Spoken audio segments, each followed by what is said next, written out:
아는 척하기 좋아하는 세 남자의 정신없는 수다방송 원주 아는 척. 저희는 원주였습니다.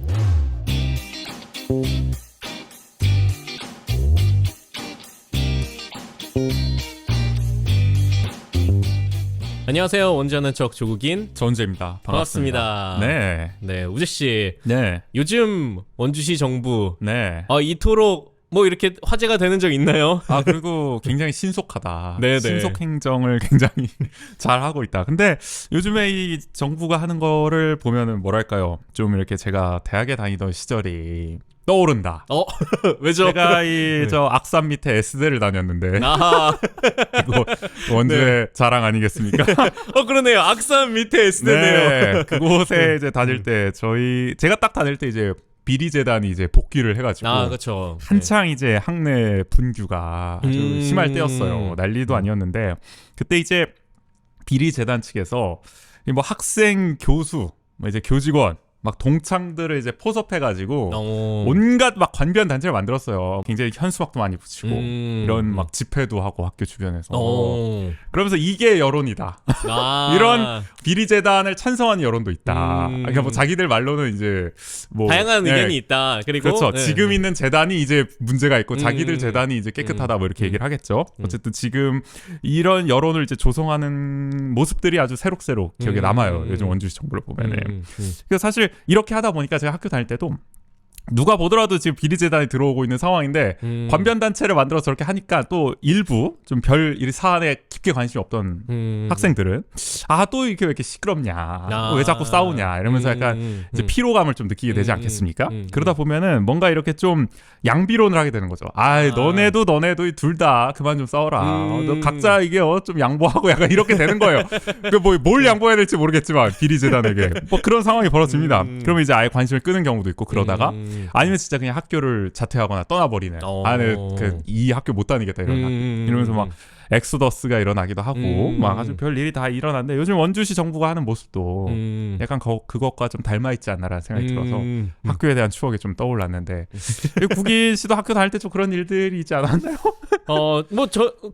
제가 다녔을 때는 막 이렇게 뭐 관변단체까지는 아니었는데 제가 딱 다녔을 때 제가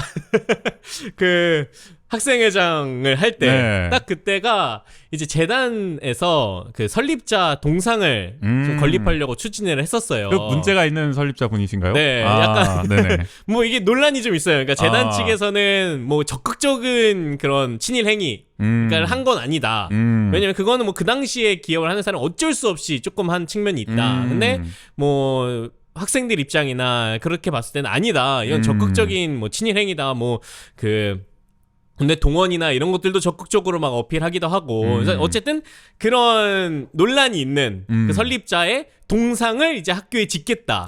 이제 추진을 했던 거죠. 근데 이게 저희가 서울 캠퍼스와 용인 캠퍼스가 있는데 근데 서울에 원래 지으려다가 학생들의 반발로 무산이 됐어요. 아니 그러니까 갑자기 용인에 짓겠다는 이야기가 용인은 무슨 죄야 또? 그러니까요. 아니 서울은 되고 용인은 안 되는 그러니까 용인 차별하는 것도 아니고 서울은 안 되고 용인은 되는 거냐. 그러니까요. 뭐 이런 얘기를 했었는데 그래서 뭐 용인에서도 굉장히 큰 반발이 있었죠. 막 반발이 있었는데 근데 어느 날 갑자기 새벽에 그러니까 새벽에 갑자기 막 연락이 와요. 그래서 연락 와서 가보니까 새벽에 기습 설치.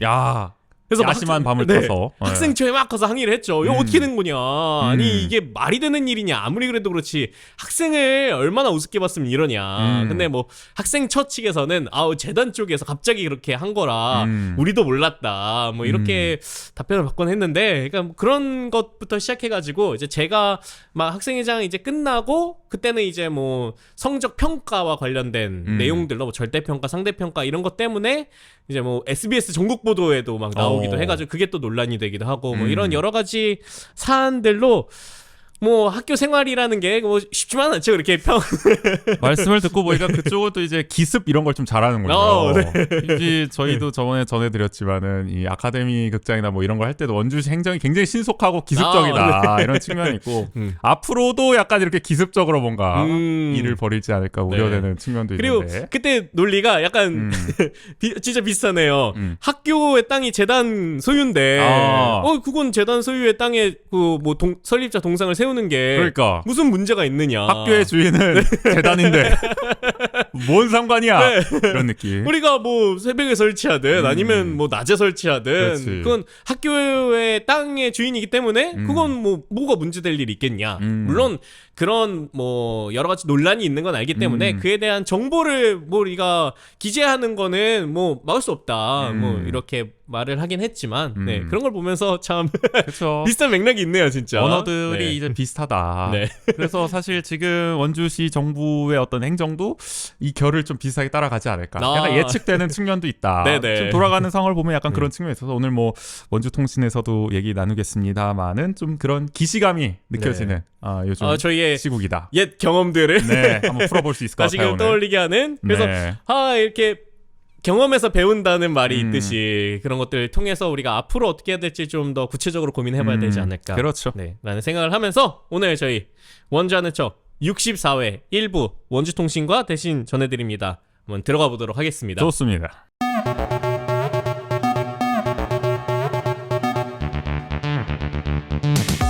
한 주간 원주의 중요한 뉴스를 논평합니다. 원주통신.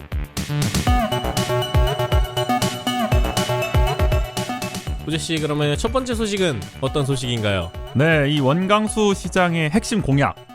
뭐 저희가 저번에 삼성 반도체 공장 유치를 하긴 했지만 그 또 다른 핵심 공약이었던 초등생 교육비 월 10만 원 지원. 이 많이들 기억하실 겁니다. 그렇죠. 요것 네. 때문에 아마 이 찍으신 분들도 계실지 몰라요. 이 공약이 워낙 또 임팩트가 있었기 때문에. 네네. 물론 이제 원광수 시장 측은 이제 재판 과정에서 절대 서민 공약이 아니라고 했지만 네네. 최근에는 또 이제 서민들의 교육비 부담을 경감하는 어떤 정책이라도 홍보를 하고 계시더라고요. 네. 어쨌든 이 정책을 이제 하반기부터 드디어 시행한다고 발표를 원주시가 했습니다. 꽤 이르게 좀 집행이 됐네요. 아, 그런가요? 네, 어쨌든 뭐 하자마자 하겠다고 했는데 네. 뭐 거의 1년 만에 시행을 하는 거죠. 이른바 이제 원주시 꿈 이룸 지원 사업입니다. 원주시에 주소를 둔 7세부터 12세 이 시민 전원에게 매달 10만 원씩 지원하는 정책인데요. 네네. 이렇게 특정 연령대 학생 전원을 대상으로 보조금을 지급하는 건 전국 지자체 중 최초라고. 기본소득 아닌가요? 아, 뭐 거의 그렇죠. 네. 어떻게 보면은 기본소득의 일환이 될 수도 네. 있는 청년수당 뭐 이런 느낌도 있고요. 보수 네. 정권에서 그렇죠. 해냈다 이번에. 네. 그렇죠. 굉장히 헤드라인을 아주 강하게 강조하면서 뽑았어요. 네네. 일단 지원 대상자가 신청을 하면은 월 10만 원씩 선불 카드에 충전해 주는 방식으로 지급을 한다고 합니다. 원주시에 있는 체육 시설 예체능 학원 또는 예체능 시설에서만 사용할 수 있다고 하더라고요. 그러니까 이제 사용처가 정해져 있는 거죠. 거기서만 소비가 가능하도록.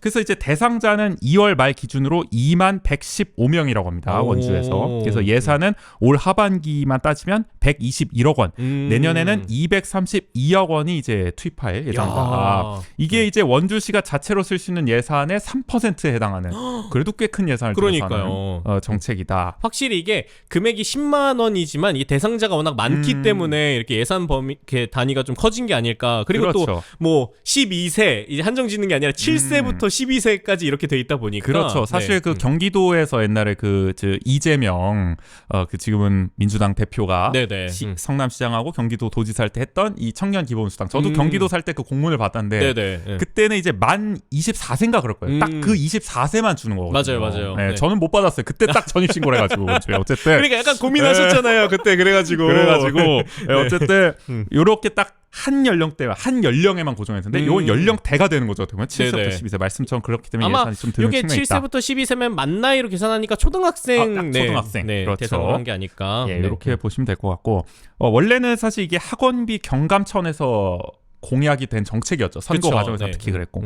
그래서 작년 8월까지만 해도 이때는 이제 뭐 부임한 지 한 달 정도 됐을 때 원광수 시장은 이제 책값이나 문구 용품 구입 명목으로도 쓸 수 있게 하겠다고 했거든요. 교육비로 그래서 확대를 하겠다. 근데 이번에 보면은 이런 예산을 쓸 수 있는 게 아니라 예체능 관련해서만 쓸 수 있도록 한정이 됐어요. 네, 맞습니다. 그러니까 어떻게 보면 초기 공약했던 거와는 좀 반쪽이 됐다고 볼 수도 있는 반쪽 지원이 된 측면도 축소된 있는 건데 거죠. 그렇죠. 축소가 된 건데 의아한 분들이 그래서 계실 것 같아요. 그래서 왜 이렇게 됐냐 살펴보면은 이렇게 원주시처럼 지방 정부가 사회 보장 제도 만들려면은 보건복지부와 협의를 해야 됩니다. 근데 보건복지부 이제 사회보장위원회가 지난달 24일에 원주시에 국영수 입시 과목은 제외하고 예체능 과목에 한해 이 꾸미름 지원 사업을 해라. 이렇게 통보를 한 겁니다. 네네. 왜냐하면 이제 국영수 입시 과목을 지원하면 소위 말해서 이 학원비를 지원하게 되면은 사교육 열풍을 조장할 우려가 있다. 다른 지자체에서도 우후죽순 이걸 하게 되면 어떻게 되겠냐 나라 전체가 뭐 이런 느낌 아니었겠습니까? 네. 그리고 또 아마 이렇게 학원비를 전체를 열어서 지원을 한다고 그랬을 때는 대개 예체능보다는 이런 국영수 입시 그렇죠. 과목 학원에 쓰이는 비율이 아무래도 높겠죠. 그렇죠. 네. 그렇게 되면은 뭐 기존의 사교육 시장에 배만 불려주는 꼴이 될 수도 있는 네네. 거고요. 안 그래도 이게 사실 선거 때도 그 사교육을 좀 조장하는 거 아니냐라는 또 이제 우려가 있었기 때문에 막 그런 것도 좀 반영이 되지 않았을까 싶고요. 네네. 그래서 어떻게 보면은 뭐 원래 공약보다 말씀처럼 축소됐고 뭐 반쪽이 되긴 했지만 생각해 보면은 오히려 좋은 일이 아닐까. 오히려 좋아 약간 이런 느낌이에요. 네. 네. 일단은 위기가 곧 기회. 그렇죠. 어떻게 보면 이런 초등학생들의 어떤 예술 체육 활동을 활성화하는데 이게 기여할 수 있지 않겠습니까? 이게 네네. 마중물 역할을 할 수가 있다는 거죠. 특히 입시 과목에 안 그래도 많은 학원비를 이 학부모들이 많이 쓰고 계실 텐데 그래서 다른 활동을 시킬 좀 엄두를 못 내는 경우도 있을 거 아닙니까? 근데 국영수 시키기도 힘든데 체육 시설이나 이런데 학원이나 이런데 어떻게 보내냐 예체능에. 그렇죠. 근데 이번에 이렇게 시에서 지원도 해준다니까 이참에 한번 뭐 해보자. 약간 이렇게 좀 다짐을 하는 좀 이렇게 마음을 먹는 가정도 있을 것 같고요. 또 지역 예체능 학원이나 시설 활성화에도 도움이 될 것 같고 여러모로 네네. 좀 긍정적이지 않을까. 굳이 만약에 이제 사교육을 지원해야 한다면 괜히 이런 국영수 과목에 학원비 이미 많이 하고 있는 여기에다 지원하기보다는 그래서 사교육을 괜히 조장하기보다는 좀 이런 체육 활동, 예술 활동에 지원하는 모양새도 좋고 의미도 있다. 저는 좀 그렇게 생각이 되더라고요. 이게 확실히 그렇게 되면은 그리고 특히 입시나 이런 것들보다 예체능 학원비는 그래도 상대적으로 조금 저렴한 편이기도 하고 그렇죠. 뭐 학원에 따라서는 일주일에 꼭 매일 가는 게 아니라 일주일에 뭐 한 번 아니면 뭐 2주에 한 번 이렇게 가는 일정도 있단 말이죠. 그렇죠. 그러면은 딱 요 지원 금액인 10만 원에 맞출 수도 있지 않을까. 아니면은 이런 시설들도 거기에 맞춰서 이런 10만 원짜리 프로그램 이 긴급 재난지원금 때 나왔던 맞춤 네네. 상품처럼 약간 거기에 맞춰서 뭔가 이 프로그램들을 이제 운영을 해서 이제 또 다양한 학생들을 뭐 받을 수 있게끔 스스로도 좀 노력할 수 있지 않을까. 그렇죠. 그나저나 이제 이게 사실은 어떻게 보면 원주시의 의도와는 좀 다르게 된 측면도 있는 건데 그쵸. 원주시가 이제 보도자료 이거 사실 원주시장이 직접 정례 브리핑에서 밝혔거든요. 이 내용을. 그래서 이걸 어떻게 보면은 뭐랄까요? 좀 이렇게 포장하는 기술이 좀 대단하다. 이걸 좀 새삼 느꼈어요. 이 정례 브리핑을 하는 걸 보면서. 네네. 이렇게 밝혔는데 앞으로 우리 원주시에서 제2의 손흥민, 김효주, 손여름, 김희철 같은 인재들이 무한히 배출될 수 있기를 꿈꿔봅니다. 뭐 네. 원주 출신의 이런 어떤 예체능 스타들의 이름을 그쵸. 이 네. 정책이 원래부터 이렇게 고안이 된 것처럼 아주 잘 또 홍보를 하시더라고요. 아니 근데 여기서 그러면 어떻게 그렇게 얘기하겠습니까? 저희가 당초 예상했던 것보다는 반쪽짜리 공약이 돼요. 그렇죠. 그래서 어쨌든 굉장히 뭐 저는 이 정책이 그래 잘 됐다고 생각을 하고 뭐 그렇게 됐으니까 이렇게 홍보하는 것도 그래도 어쨌든 이런 임기응변이 대단하다. 뭐 이런 측면을 좀 느꼈습니다. 저도 이렇게 한정된 결과를 보니까 그러니까 진짜 말 그대로 오히려 좋게 된 것 같아요. 왜냐면은 뭐 이런 그러니까 이게 학원이라고는 얘기를 하지만 그래도 초등학교 다닐 때까지 다니는 이런 예체능 관련된 학원에서는 그렇게까지 입시 기반의 뭔가를 배우는 정도는 아니잖아요. 그렇죠. 아무래도 약간의 취미와 아니면 그 취미 단계에서 조금 더 가능성이 있는 친구들은 한 단계 더 올라가는 정도이지 막 정말 입시 학원처럼 입시 실기를 위해 모든 걸 올인하는 그 정도의 그 단계는 아니기 때문에. 그렇죠. 근데 그렇죠. 저도 제가 6살 때인가 7살 때부터 피아노를 배웠었거든요. 네. 역시 불란서의 남자. 아니 근데 딱 제가 초등학교 5학년 6학년 때까지 다녔어요. 그리고 태권도도 초등학교 5, 6학년 때 딱 한 2년 1년 반 정도를 배웠고요. 근데 그 이후로는 배우지 않아서 막 지금 막 피아노를 잘 치거나 그러지 않는데 근데 그때 했던 경험이 굉장히 많은 부분에 도움이 되더라고요. 그러니까 제가 그렇죠. 음악적으로 뭔가 감각을 익혀나가는 부분에서도 그때 배웠던 피아노에서 배웠던 음악적 그 경험들이 이후에도 영향을 많이 주는 것처럼 그러니까 이런 초등학교 때의 이런 예술적 경험들 뭐 체육적인 경험들 이런 것들은 어떤 그 한 사람의 그 예술적, 문화적 다양성의 그 범위를 넓혀가는 데 있어서 굉장히 중요한 기회이지 않을까. 그렇죠. 네. 그런 점에서 봤을 때 말씀처럼 장기적 관점에서는 또 그런 긍정적인 효과, 또 단기적 관점에서는 입시 스트레스에 대한 완화도 우리가 또 기대를 해볼 수가 있고 요즘에는 뭐 예나 지금이나 초등학생들도 또 입시 스트레스에 그쵸. 굉장히 또 네. 사교육 때문에 또 이제 어떻게 보면 고통받는다 뭐 이런 표현을 할 수도 있겠지만 뭐 그런 경우도 있기 때문에 이런 정책이 어쨌든 단기적으로는 또 그런 효과, 장기적으로는 말씀과 같은 그런 정말 다양한 어떻게 보면은 경험을 좀 할 수 있게 도와주는 그런 정책이 될 수도 있겠다. 네. 그리고 뭐 또 산업적인 측면에서도 이런 예체능 관련된 산업이 그래도 안정적인 기반을 가지고 조금 더 지역에서 산업을 펼쳐 나갈 수 있는데도 기여할 수 있는. 그렇죠. 그게 또 선순환이 되는 거죠. 나중에 또 그 어떻게 보면은 기반 시설들, 예체능 기반 시설들이 이 정책을 통해서 또 수혜를 받아서 더 확장할 수도 있는 거고, 더 좋은 시설로 갈 수 있고, 더 역량을 강화할 수도 있는 거고. 그래서 사실 저는 뭐 초등학생 때 말이죠. 아무것도 안 했습니다. 이런 예체능. 그래서 제가 이렇게 척박하고 삭막하게 살고 있거든요. 아니 또 무슨 이렇게 살면 안 된다. 그래서 이런 정책을 통해서 네 정말로 다양하게 좀 꿈을 펼칠 수 있는 정말 이름처럼 꿈이룸 지원 사업의 취지대로 좀 됐으면 좋겠다라는 생각이 들고요. 어쨌든 이 원주시 자치행정과는 지금 원주시 청소년 꿈이룸 바우처 지원 조례안을 지금 입법 예고한 상황입니다. 그래서 원주시 정부는 4월 임시회에서 이 조례를 제정하고요. 1차 추경도 이따 할 것 같습니다. 그래서 이때 예산을 확보해서 6월부터 읍면동 행정복지센터에서 지원금 신청을 받아서요. 7월부터 지급을 시작한다는 계획입니다. 근데 이게 말씀처럼 원주시 예산은 어떻게 보면은 이 자체 예산의 3%에 해당하는 어떻게 보면 200억 원 가까운 투입된 예산인데 이 정도 규모도 어떻게 보면 시장이 마음만 먹으면 빠르게 편성해서 할 수 있구나. 새삼 느끼게 되는 것 같아요. 그러니까요. 이 정도 할 수 있구나. 돈 없어서 못한다는 사람 굉장히 많던데. 어쨌든 뭐 한편으로 그런 생각도 들고. 근데 관건은 사실 재원 마련이에요. 그렇죠. 이게 사실 시 정부는 지금 낭비성 예산을 줄이면 뭐 200억 정도는 마련할 수 있다. 뭐 이런 것 되게 간단하게 또 얘기를 해요. 근데 결국에는 긴축 재정 기조를 계속 이어갈 수밖에 없다는 거 아니겠습니까? 그래서 사실 지금 쓸데없는 예산 줄이겠다 할 때 가장 타격을 받는 게 바로 우리 문화예술 예산 아니겠습니까? 강원도도 엄청나게 칼질을 했고요. 그렇죠.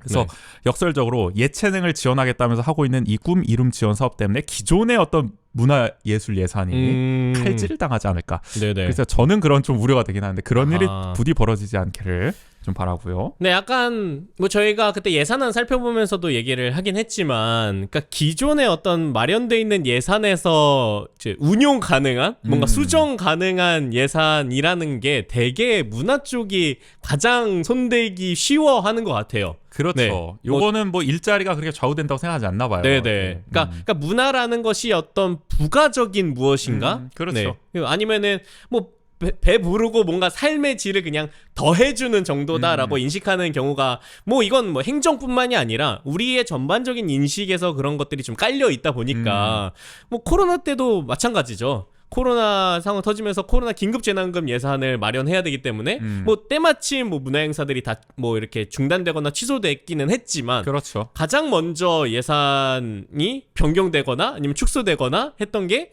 뭐 문화예술 쪽 예산이거든요. 그렇죠. 그런 부분에서 있어서 좀 비판도 많이 나오기도 했었고. 이게 사실 지자체도 그렇지만은 정부 전체로 봐도 우리가 복지 예산을 늘린다고 했을 때 옛날에 뭐 박근혜 정부도 기초노령연금 뭐 이런 거 할 때 증세 없는 복지하겠다 뭐 이런 기조를 항상 얘기하지 않습니까? 그러니까 뭔가 세수를 증가시켜서 이렇게 세금을 늘려서 하는 이런 어려운 정치적으로 굉장히 어려운 부담을 지기보다는 뭐 국방비를 감축한다든지 기존에 쓸데없는 예산을 소위 말해서 세출 조정을 해가지고 그 문화 예산이 되겠죠. 뭐 보통 하면은 그런 식으로 정부부터가 하려고 그러니까 지자체도 당연히 그런 식으로 재원을 마련하면서 괜히 엄한 정책까지도 약간 이렇게 사라져버리는 그런 일도 있는데 요번에 제발 그런 일이 없기를 좀 바라는 좋은 정책을 지금 하겠다고 했으니까 끝도 좋아야 될 거 아닙니까? 그쵸. 그래서 이런 말씀을 좀 드린 거고요.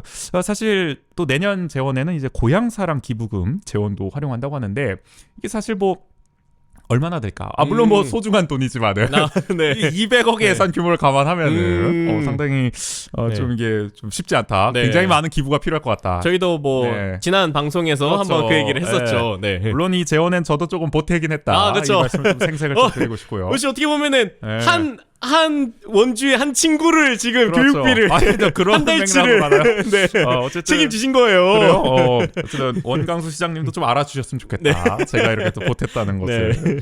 그리고 또 하나 지금 문제로 지적되는 게 일부 이제 저소득 가정 같은 경우에는 이게 이제 소득 인정액으로 반영될 수가 있대요. 유치원을 가는 게. 그러다 보면은 이게 자칫 기초생활수급자 자격을 잃는 그 상한선을 넘어가지고 그래서 그런 지적도 뭐 정부에서도 했다고 해요. 그걸 조심해서 해라. 그런 일이 벌어질 수 있다. 보건복지부니까.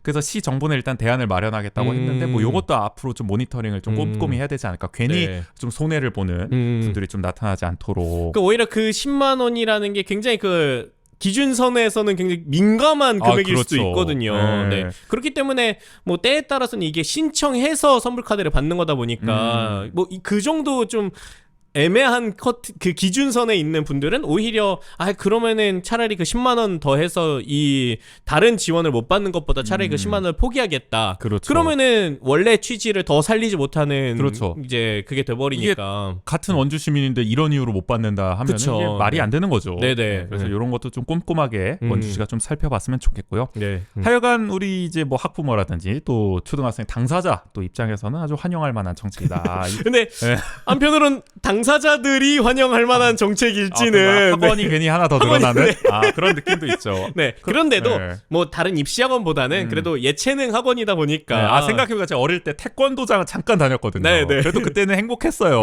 그런 꿈과 희망이 있던 시절도 있었다. 네네. 어쨌든 입시 스트레스에 빠져있는 이 초등학생들이 그런 데서 좀 이렇게 스트레스 푸시는 뭐 태권도장도 많이 갈 것 같아요. 아마. 네네. 아마 해당이 될 것 같아서 좀 환영할 수 있었으면 좋겠고요. 네네. 당사자 우리 시민들께서도. 어쨌든 원강수 시정은 지금은 초등학생만 하고 있지만 이제 중학생, 고등학생까지 단계적으로 확대하겠다 하고 있거든요. 네네. 그럼 지금 생각나는 게 우리 저 국인 씨 또 이제 슈아 같은 경우는 아하. 다 받을 수 있게 되는 거 아닙니까? 이러다가 초중고 그냥 뭐 몇 년을 받는 겁니까 이거 뭐. 나중에 예체능 이제 다 알겠어. 이제 지겨워. 나 안 갈래 아빠. 그러니까 12년을 거의 매년 막 다른 그러니까요. 분야에 막 미술했다, 음악했다, 막 체육했다, 막 다 할 수 있겠어요. 아빠이 된 입장에서 네. 그래도 문화계 종사를 하고 있는데 아하. 또 어떻게 그냥 그것만 보내겠습니까? 이것도 해보자. 아주 문어발 시계 경험이 되지 않을까 싶은 또 생각이 들고요. 어쨌든 재원만 뭐 마련된다면 그쵸. 이 정도 아니면 거의 뭐 2배, 3배 가량 필요하지 않을까 싶기도 한데. 아니 그리고 학생들뿐만이 아니라 뭐 요즘 평생 교육이라 그러지 않습니까? 그렇죠. 그런 측면에서 뭐 진짜 말 그대로 가능하다면은 뭐 원주 시민 전체가 문화적 혜택을 더 잘 누릴 그렇죠. 수 있게끔 저희가 또 지난주에 전해드렸나요? 그 평생교육원에서 하는 배달, 강좌 뭐 그런 정책들이 더 확대가 되면 아주 좋겠다 라는 생각 들고요.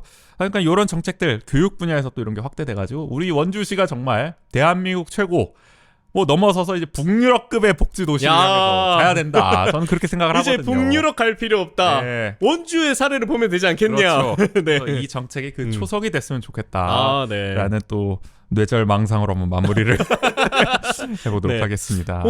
오랜만에 약간 원주 시정에서 그래도 조금 기분 좋은 그러게요. 적극적으로 환영할 만한 소식. 저희가 요새 너무 네. 비판만 많이 했는지 오랜만인 것 같은 느낌이 들긴 네, 하는데 정말, 원주시도가 네. 잘하는 건 저희가 또 이렇게 얘기를 그럼요. 잘했습니다 이번에. 네. 그래서 또 반길 만한 소식을 또 전해드렸고요. 근데 이게 다음 소식이 이게 참 네. 전해드리기 무섭게. 그러니까 바로 또 이렇게 나오는데. 그 다음 소식은 좀 또 약간 성격이 다른. 그렇죠. 다음 소식 단골집 주인이 왜 거기서 나와? 아하. 타이틀로 잡아봤는데 아카데미 극장 얘기입니다 또. 이 재생 사업을 두고 재생을 지지하는 이 아카데미 친구들이라는 이 단체 모임에서 시민 250명의 서명을 받아 시정 정책 토론을 청구했다. 제가 지난주에 말씀을 드렸었죠. 그쵸. 네. 근데 원주시가 이제 서류 보완 요청을 했다. 전해드렸었고요. 네. 근데 이걸 두고 이제 원주시가 억지 행정으로 지금 시간을 끌고 여론전까지 펼치고 있다라는 비판이 나오고 있습니다. 일단은 억지 행정 부분부터 좀 살펴보려고 하는데요.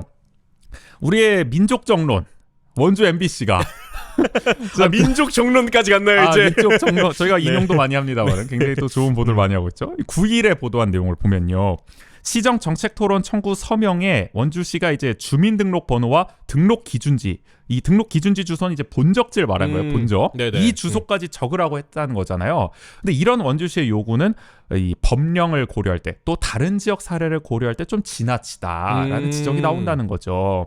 일단은 2014년에 개정된 개인정보보호법에 따라서 주민등록번호는 법령에 명시된 경우에만 수집할 수 있거든요. 이걸 주민등록번호 수집 법정주의라고. 이때 네네. 개정될 때도 굉장히 뉴스가 많이 나왔어요. 우리가 맞아요. 네. 언제부턴가 인터넷 사이트 가입하거나 이럴 때도 주민번호를 다 안 적는 경우가 맞아요. 생기잖아요. 뭐 앞에 네. 생년월일만 적는 경우가 되게 맞아요. 많아졌죠. 그리고 네. 뒷자리는 그냥 별 표시로 가리는 경우도 많고, 이게 이때 개정되면서 그게 이제 많아진 건데 그런 경우로 바뀐 건데요. 그래서 어떻게 보면은 요 상위법을 지켜야 할 원주시가 관련 규정을 무시하고 시민들에게 불법을 저지르도록 하는 거 아니냐. 그러니까 서명 운동할 때 주민등록번호 뒷자리까지 어떻게 받냐는 거예요. 이런 이 법정주의가 지금 있는 상황에서 네네네. 원주 MBC는 이걸 지적을 한 거고요.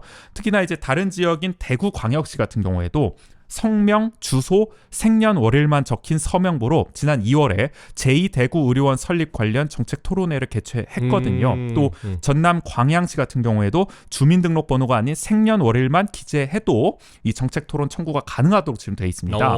근데 왜 원주시만 주민등록번호 뒷자리까지 요구를 하냐? 법적 근거가 뭐냐? 이런 지금 의아한 지금 대목이 있다는 거죠. 그래서 원주시는 이제 보완 요청 공문에 이렇게 적었어요. 주민등록법 시행령 제47조 주민등록표의 열람 또는 등초본의 교부 제2항에 따라서 신청인의 이름 및 주소 또는 성명 및 주민번호를 정확하게 표시해야 한다면서 주민등록번호 전체를 요구했던 거거든요. 근데 보면은 해당 조문은 이제 이 주민등록표를 열람하거나 또는 교부 신청을 할 때 주민등록번호가 필요하다는 취지로 보이거든요, 이 조문은. 그렇기 때문에 이번 청구와 관련이 있냐 이런 지적이 나오고 있습니다. 네네. 그러니까 시에서는 어쨌든 이런 보완 요청을 했던 그 이유 중에 하나는 결국에는 여기에 명단에 나와 있는 그 사람들이 다 원주시의 선거권을 가지고 있는지를 파악하기가 어렵다. 그런 맥락에서 요구를 한 거였잖아요. 네. 그렇죠. 그런데 그걸 이제 보완 요청하는 공문에 적힌 이 법령은 사실 좀 안 맞는 거 아니냐. 그와 관련된 게 근거로 맞냐. 쓰기에는 좀 부적한 판 거 아니냐. 안 그래도 네네. 그런 지적이 화요일이었죠. 원주시의회 문화도시위원회에서 민주당 손준기 의원이 남기주 문화예술과장에게 이제 질의를 했습니다. 주민등록번호 수집을 요구한 근거 법령이 적절하지 않다. 이런 취지의 지적을 했더니 이제 남기주 과장은 저희는 공문을 내보낼 때 관련 법조항 그대로 보내드렸다. 위원님께서 위원님 자율적으로 해석하신다. 추후에 어느 게 맞는지는 나중에 대화하시면 될 것 같다는 식으로 이제 답변을 했거든요. 그냥 아무튼 자기들이 맞다 약간 이런 느낌이에요. 그 맥락에서 우리는 정확한 법조항을 이제 그대로 해서 보낸 거다. 그대로 보낸 거다. 근데 이 해석이 제대로 된 거냐라는 질문에는 우리는 그냥 그대로 보낸 거다, 그 법령대로. 그러니까 명확한 답변이 안 되는 것 같아요, 제가 봤을 때는. 그래서 어떻게 보면은 이 좀 시원한 답변이 안 나와서 좀 의아함은 계속됐고요. 네네. 더구나 원주투데이의 지난 13일 보도를 보면은 청구인들, 그러니까 아카데미의 친구들은 광양시 정책 토론 서명부를 참고해서 이 조례의 주무부서라고 할 수 있는 이 조례 자체를 이제 다루는 조례에 관해서 다루는 원주시 기획예산과와 협의를 거쳐서 서명부를 작성하고 서명 운동을 진행했다고 합니다. 그런데 이 조례 주무부서인 기획예산과와 협의한 양식을 다른 부서인 여기는 이제 정책 토론의 주무부서가 된 셈이죠. 이제 문화예술 관련 상황이기 때문에 문화예술과에서 이제 안 된다고 하는 상황인 거죠. 그러니까 스스로 소통 부재와 칸막이 행정을 자인하는 셈이 아니냐. 같은 원주시에 있는 이제 다른 부서들끼리 이제 의견이 다른 셈 아니냐. 이렇게 되면은 기획예산과는 와 협의해서 한 양식대로 한 건데 문화예술과는 이 양식은 안 된다. 이렇게 해버리면 이게 뭐냐. 그래서 이 정도면은 정책 토론을 하기 싫어서 어떻게든 트집을 잡고 시간을 끌려는 게 아닌지 좀 의심이 되는 상황이다. 라는 지적이 나오는 거죠. 특히 이제 서명부의 이제 청구인 자격이 지금 의심된다는 거 아닙니까? 그렇죠. 네, 원주시 같은 경우는 이게 확인할 길이 없다. 선거권자인지. 근데 사실 이걸 확인하는 거는 지자체의 몫이라는 지적도 원주 MBC는 지금 하고 있는 거예요. 강금수 대구 참여연대 사무처장이 원주 MBC와 인터뷰에서 이렇게 이렇게 얘기했습니다. 서명부에 선고권이 없는 사람이 포함될 수도 있습니다. 근데 그런 경우는 행정당국에서 걸러내서 유효한 서명 인수를 출연해야 되는 것이고 행정당국의 역할이지 그걸 시민들에게 부담을 넘기면 안 되는 거다. 이렇게 말을 했거든요. 네네. 그래서 이제 청구인인 아카데미 친구들은 국민권익위원회와 행정안전부에 원주시가 요구한 것이 적절한지 검토를 이제 요청할 계획이라고 밝히기도 했습니다. 네네. 어쨌든 이런 보도가 계속 나오고 있고 그럼 이거에 관해서 문제 제기가 이렇게 뭐 시의회 차원에서도 이제 나오고 있는데 그럼 원주시에서는 어떻게 좀 대응을 하고 있나요? 네. 안 그래도 이제 원주시 문화예술가 요즘에 정말 신속한 행정을 좀 자랑하고 있죠. 화요일에 이런 입장을 냈습니다. 원주 아카데미 극장 왜곡 편파 보도의 정정보도 촉구, 공정보도 의무 및 시민통합 저해, 원주시 행정에 대한 불신 조장이라는 보도 네. 해명 자료를 이제 내놨어요. 그러면서 원주 MBC의 보도에 이제 반박을 하는 내용을 여기에 담았는데 사실 원주시 이제 저기 홈페이지 들어가셔서 보도 해명 자료란을 보시면 알겠지만 보도 해명 자료를 낸다는 것 자체 이례적이에요. 별로 안 올라왔습니다. 지금까지도. 네네. 어쨌든 굉장히 이례적으로 이런 보도 해명 자료까지 내면서 반박을 했는데 일단 첫 번째로 주무부서와 협의했다고 이제 원주 MBC 보도에는 이제 나왔잖아요. 이때 네네. 청구인 대표인 이주성 씨가 이제 인터뷰한 내용이 이제 나와 있어요. 주무부서인 기획예산과 협의해서 했는데 왜 이렇게 됐냐? 그러니까 이 대목에 대해서 이제 원주시는 문화예술관 이렇게 얘기하는 거죠. 기획예산과에서 정해진 서식이 없으니 요건에 맞춰 서식을 작성하라고 이제 답변했을 뿐이다. 기획예산과에서 서식을 정해준 건 아니다. 근데 마치 원주 MBC 보도를 보면은 기획예산과에서 이 양식으로 하시면 됩니다. 이렇게 준 것처럼 뉘앙스가 풍긴다는 거예요. 근데 제가 보도를 봤을 때는 별로 그런 뉘앙스 같지는 안 풍기거든요. 네네. 문화예술가가 너무 그렇게 해석을 했는지 모르겠죠. 그냥 청구인 대표가 우리는 협의를 해서 그렇게 진행을 했는데 왜 문화예술가는 이런 얘기를 하는지 모르겠다. 이 정도 얘기를 했는데 양식까지 줬다 뭐 이 정도까지는 저는 뭐 모르겠는데 어쨌든 문화예술가는 그렇게 봤나 봐요. 네네. 그렇게 일단 해명을 했고 그래서 이제 화요일에 역시 이제 원주시의회 문화도시위원회에서 민주당 김지연 의원이 이렇게 얘기를 했습니다. 시민들이 서명보를 작성해서 기획예산과에 가서 이렇게 하면 되겠습니까? 라고 이제 물어봤다는 거예요. 그래서 기획예산과에서 가능합니다. 라고 해서 접수를 받기 시작했다는 거예요. 이런 발언을 했어요. 이런 걸 봤을 때는 이 정도면 기획예산과에 확실하게 검토를 받고 한 거 아닌지 저는 이 발언만 놓고 봤을 땐 그렇게 생각이 되거든요. 네네. 그러니까 이게 단순히 어떤 뭐 들어가면 되나요? 이게 아니라 그래도 나름의 그 예시, 양식을 만들어서 이렇게 진행하면 될까요? 라고 물어봤고 그다음에 가능합니다. 라고 했으면은 말했던 대로 협의되고 그러면 이건 그대로 진행해도 된다고 당연히 판단한 다음에 그 내용 그대로 진행을 했던 거잖아요. 그렇죠. 이 말대로라면 원주 MBC의 보도가 뭐가 문제인지 사실 저는 잘 모르겠고 원주시의 해명이 좀 납득이 안 된 건데 문화예술가요. 여기에 네네. 대해서 이제 남기주 과장이 이렇게 답변해요. 기획예산과 이제 확인을 해보니까 실무 담당자는 정확히 말씀을 드렸는데 청구인들이 잘못 받아들인 거다라는 취지로 답변을 했거든요. 네. 근데 여기에 대해서 이제 김지연 의원은 계속 추궁을 하는 거예요. 그러니까 결국에는 이제 뭐 어디서부터 잘못된 건지 이제 따져야 된다 이렇게 되면은 결국에 나중에 가면 기획예산과와 문화예술과 중 누가 잘못이냐로 이제 진실 공방이 벌어지게 되는 상황까지 네네. 이제 이르게 됩니다. 네. 아니 그러면 기획예산과에서 가능하다고 얘기했던 거는 그 정확하게 말씀드렸다고 했던 그 내용이 그럼 그때 뭔가 그럼 주소를 더 정확하게 기재하셔야 됩니다. 아니면은 그래도 주민등록 번호까지는 받으셔야 됩니다. 라는 정도의 피드백은 있었어야 되지 않나. 그러니까 어쨌든 조례 주무부서잖아요. 기획예산과 시정정책토론회. 네. 거기서 어쨌든 여기 협의를 해서 협의를 거쳐서 이제 한 건데 나중에 문화예술가가 이건 안 된다고 하는 이 모양새 자체가 지금 원주시 행정이 뭔가 그쵸. 지금 네네. 제대로 안 되는 거 아니냐라는 걸 누구라도 지금 지적할 수밖에 없는 상황인 네네. 거죠. 아니면은 뭐 그 가운데서 아마 알잖아요. 이 아카데미 관련된 것 이제 청구할 거라는 걸 안다면은 그럼 기획예산과에서도 한편으로는 그 문화예술과에 이런 내용이 있다는 것을 정보를 전달하지 않았을까 싶기도 한데 그럼 그렇다면 그때 이제 문화예술과에서 문제가 있다고 판단을 했었으면 그런 것들을 통해서 미리 이제 사전에 그런 보완을 할 수 있게끔. 그렇죠. 네, 왜냐하면 이게 또 사상 최초였고 그쵸. 원주시장 네네. 강원도에서도 거의 최초인 상황인 건데 그쵸. 몰랐을 리가 없고 이걸 한다는 거를 네네. 이미 대대적으로 보도가 된 상황이기 때문에 그런데 이렇게 중요한 어떻게 보면 시정 정책 토론 청구를 원주시의 이 어떻게 보면 담당 부서들이 이 정말 어떻게 보면 소통이 제대로 이루어지지 않는 모습을 네네. 보였다는 것이 불신을 스스로 만들어내는 꼴 아니냐. 어찌 됐든 결과가 지금 이렇게 되고 있기 때문에. 네네. 근데 그러니까 그 보완을 요청한 내용이 이게 적합하냐 아니냐를 떠나서 그런 과정에서 행정적 단계에서 조금 아쉬운 부분들도 이제 보인다라는 부분인 거죠. 그렇죠. 네. 그렇기 때문에 지금 청구인들을 비롯해서 시민들의 불신은 더 커질 수밖에 없는 상황인 거고요. 네네. 그리고 또 이렇게 시는 얘기를 합니다. 법령에 명시된 경우에만 주민등록번호 수집을 허용하도록 한 규정을 이제 무시한 거라고 이제 원주 MBC가 보도를 했잖아요. 네네. 이런 취지에. 그러니까 이거에 대해서 문화예술관 이렇게 얘기하는 거죠. 주민등록법 제29조 열람 제2항 1호를 보면은 국가나 지방자치단체가 공무상 필요로 하는 경우에는 이제 열람이 가능하다 이렇게 규정이 돼 있어서 불법이 아니라고 이제 해명을 했어요. 그러니까 뭐 공무상 필요한 경우다 이거는. 네. 그래서 제가 직접 이 법령을 찾아봤거든요. 주민등록법을. 근데 이 규정을 보면은 우리 주민등록표 있지 않습니까? 네네. 초본, 등본. 이거를 본인이나 세대원이 아닌 사람이 열람할 수 있을 경우에 예외 경우를 말하는 거거든요. 그러니까 본인이 아니더라도 국가나 지방자치단체가 공무상 필요로 하는 경우에 열람이 가능하다는 뜻이에요.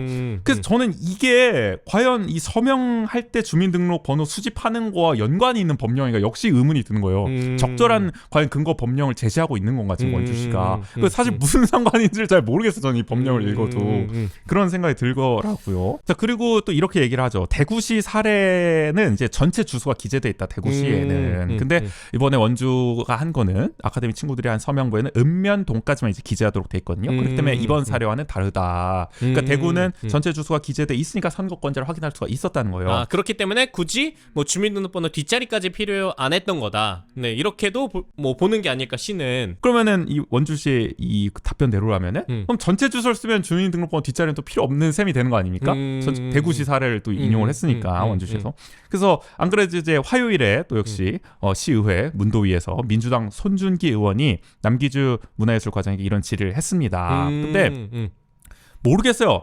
남 과장이 이제 명확하게 답변이 안 나왔어요. 이때 말이 막 섞였어요. 막 서로 막. 그러니까 이제 막 이렇게 좀 다양한 얘기가 나오다 보니까. 그러니까 손준기 의원이 이제 물어보긴 했거든요. 아, 그러면 전체 주소를 쓰면 상관없다는 말씀이신지 하면서 막 이렇게 말이 섞이다가 그거에 대한 아주 핀포인트 명확한 답변은 또 안 나와가지고 이게 애매해요. 주민등록번호와 관련된 질의, 그 다음에 또 이 뭐 주소와 관련된 질의 이렇게 섞이니까 그거에 대해서만 명쾌한 답변이 안 나와서 애매한데 근데 사실 원주시 문화예술과의 논리대로라면은 가능한 거 아니라는 저는 생각이 들거든요. 충분히 대구시 사례를 언급했으니까. 그렇죠. 그러니까 아니면은 보안 공문에 전체 주민등록번호 혹은 전체 주소, 그렇죠. 네, 요렇게 됐으면 모르겠는데 공문상으로는 둘 다 요청한 걸로 되어 있죠. 그렇죠. 지금은. 그러니까 네. 둘 다 요청할 필요는 없지 않냐라는 생각이 바로 들 수밖에 없고요. 네네. 또 같은 자리에서 이제 남기주 과장은 형사처벌로 선거권이 없는 자로 판명될 수가 있기 때문에 서명한 사람 중에 혹시나 그래서 등록 기준지 주소가 필요하다고 말했습니다. 그래서 등록 기준지 주소를 요청했다는 거, 요구했다는 거예요. 보안 요청을. 근데 원주시 논리대로라면은 제가 이제 가족관계 등록 등에 관한 법률을 찾아봤습니다. 여기 제14조 증명서의 교부를 보면은 1항 1호에 국가 또는 지방자치단체가 공무상 필요에 따라 문서로 신청한 경우에는 이제 가족관계 증명서를 교부가 가능하다고 돼 있어요. 그러면 자기들이 확인할 수 있는 거 아닌가? 등록 기준 요청을 해서 네, 원주시의 논리대로라면은 아까 원주시가 주민등록법으로 뭐 국가나 이제 지자체가 공무상 필요한 경우에 뭐 이걸 해야 된다라고 얘기를 했잖아요. 그러니까 그 맥락에서 사실 등록 기준지 주소도 원주시가 마음만 먹으면 확인할 수 있는 거 아니라고 저는 생각이 들거든요. 네네. 그래서 대구광역시나 전남 광양시 같은 경우에는 서명을 받을 때 등록 기준지까지는 요구하지 않은 게 아닌지 저는 그런 생각이 들었는데 모르겠습니다. 제가 뭐 법을 뭘 알겠습니까만은 지금 봤을 때는 좀 그런 의구심이 드는 게 사실이에요. 저는. 아니 그리고 제가 알기로는 이 등록 기준지를 그러니까 뭐 대개는 우리가 호적이라 그러죠. 그러니까 이 호적이 이제 호주제가 폐지되면서 등록 기준지로 바뀐 걸로 아는데 근데 제가 그때 막 캠페인을 막 하고 그랬었던 것 같아요. 그러니까 그 등록 기준지가 임의로 개인이 신청을 하면은 바꿀 수 있는 걸로 알고 있어요. 네. 그래서 사실 저도 이게 좀 궁금한 게 다른 분들도 궁금할 거예요. 주소를 요구하는 건 이해가 돼요. 지금 사는 주소. 이게 선거권자를 확인할 수 있냐. 원주 시민이니까. 근데 왜 등록 기준지 주소까지가 필요하냐. 이게 뭐 아마 뭐 선거권이 박탈된 사람을 확인하려면 뭐 등록 기준지 이게 필요한지는 모르겠지만 네네네. 앞서 말씀드린 대구나 광양은 이 정도까지 요구를 안 했단 말이에요. 그러니까 왜 원주시만 유독 이걸 요구하는지. 이렇게까지 똑같이 디테일하게. 대구나 광양도 선거권자에게만 이 서명이 유효한 걸로 조례상 돼 있거든요. 그러니까 원주시와 똑같아요. 사실상. 네네. 근데 왜 원주만 등록 기준지까지 요구하냐? 여러모로 지금 의아하다. 전 모르겠습니다. 하여간. 네네. 자, 어쨌든 보도 해명 자료에는 계속 이렇게 써 있습니다. 청구인 자격이 의심되면 확인하는 건 지자체가 할 일이라고 이제 MBC가 이런 취지로 또 담았잖아요. 그래서 거기에 대해서 전체 주소가 아닌 일부만 기재돼 개인을 특정할 수 없어 확인 자체가 불가하다고 해명했어요. 그러니까 지자체가 할 일이지만 우리는 확인할 수가 없어요. 전체 주소가 아니기 때문에 계속 이 해명을 하는 거예요. 그럼 계속 얘기할 수밖에 없어요. 저희도 전체 주소만 기재하면 문제 없다는 겁니까? 그러면 이거 물어보고 싶어요. 그럼 애초에 주민등록번호는 왜 요구한 건지 뒷자리까지 이 부분에 대해서 명확한 답변을 좀 원주시 문화예술과가 했으면 좋겠다. 그러니까 그런 부분에 있어서 이게 명확하게 진짜 보완을 요구해야 될 지점과 아니면은 의구심을 갖게 만드는 지점, 그다음에 그 의구심이라는 게 저희도 이제 누차 지적했던 것처럼 이 청구를 받아들이지 않게 하기 위한 어떤 목적이 있는 거 아니냐라는 생각이 들게끔 하는 그렇죠. 것이면 안 된다라는 거죠. 그래서 사실 만약에 전체 주소 정도만 뭐 기재해도 문제가 없다. 뭐 예를 들어 뭐 그런 느낌이었다면은 전 더 이해가 안 되는 게 원주시가 대대적으로 보도자료를 뿌렸잖아요. 보완 요청하겠다. 네네네. 만약에 이거를 정말 소통의 의지가 있고 이 청구를 받으려는 의지가 있었다면은 그냥 얘기하면 되는 거잖아요.